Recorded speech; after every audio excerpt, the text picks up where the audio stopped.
Episode में देखा था कि हाइपोथायराइडिज्म के टाइप्स क्या होते हैं। अब उस टाइप के अकॉर्डिंग आज हम उनकी ट्रीटमेंट के बारे में डिस्कस करेंगे अकॉर्डिंग टू हैरिसन। पहले हम देखते हैं कि प्राइमरी हाइपोथायराइडिज्म की ट्रीटमेंट क्या होगी। सेम वेट बेस्ड मैनेजमेंट है। लिवोथायरोक्सिन वो ड्रग ऑफ चॉइस है। 1.6 mcg पर kg पर डे देंगे हम, और मॉनिटर करना है इसमें TSH after 6 to 8 weeks of starting this medication. फिर उसमें टारगेट हमारा मॉनिटर यही रखना है कि हमें TSH को नॉर्मल रखना है। फिर अकॉर्डिंग टू सिम्टम हम इसका मैनेजमेंट कर सकते हैं आगे। फिर सेकेंड है कि जिनको कोरोनरी आर्टरी डिसीज है प्लस एज जिनकी 60 ईयर्स है, तो उसमें क्या उसमें थोड़ा चेंज रहेगा। जो डोज चल रहा है उनसे हमें डोज बढ़ाना पड़ेगा 12.5 से 25 mcg पर डे तक। और अगर सिम्टम है तो उसके अकॉर्डिंग भी हम मैनेज कर सकते हैं। और एवरी 4 to 6 वीक में हमें TSH को मॉनिटर करना है। इन दोनों में हमें TSH को प्राइमरी मॉनिटर करना है। अब है सब क्लिनिकल हाइपोथायराइडिज्म।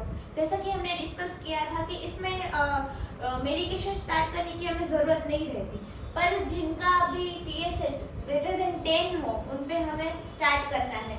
कब स्टार्ट करना है? जब सिम्टम प्रेजेंट हो, NTTPO पॉजिटिव हो और प्लस प्रेगनेंसी हो। तो इन सब में से कोई भी प्रेजेंट हो तो हम स्टार्ट कर सकते हैं। इसमें भी ड्रग ऑफ चॉइस है लिवोथायरोक्सिन, और ये रहेगा 25 to 75 mcg पर डे। और इसमें हमें TSH मॉनिटर करना है, क्योंकि इसमें तो खाली TSH ही बढ़ा रहेगा, फ्री T3 और T4 नॉर्मल रहते हैं, इसकी वजह से। अब फोर्थ और मोस्ट इम्पोर्टेंट है प्रेगनेंसी में। प्रेगनेंसी और प्री एग्जिस्टिंग हाइपोथायराइडिज्म होगा तो हम क्या करेंगे?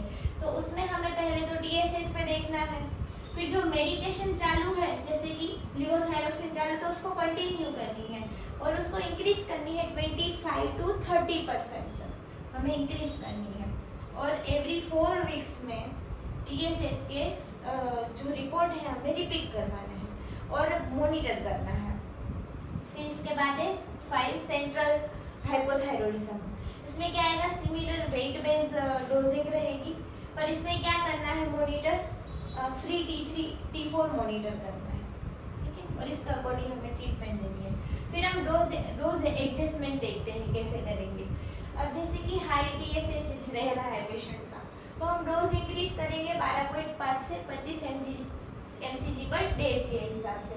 अगर पेशेंट ले रहा है मेडिकेशन अच्छे से और लो हो गया है TSH, तो उसको हम डिक्रीज कैसे करेंगे? डिक्रीज भी सेम इसी पैटर्न में करेंगे। Dose decrease by 12.5 to 25 mcg per day, ऐसे हम डिक्रीज करेंगे अकॉर्डिंग टू पेशेंट के सिम्टम पर मेनली ये डिपेंड करता है।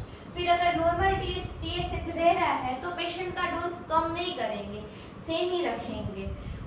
या तो फिर अगर कई बार हम पेरिफेरी वाले डॉक्टर्स कम कर देते हैं तो थायराइड बढ़ जाता है, तो मेनली ये मैनेज हमें करना पड़ता है। तो ये आई होप कि आपको ये वीडियो पसंद आया होगा। प्लीज़ लाइक करें, शेयर करें, सब्सक्राइब करें। Thank you for watching.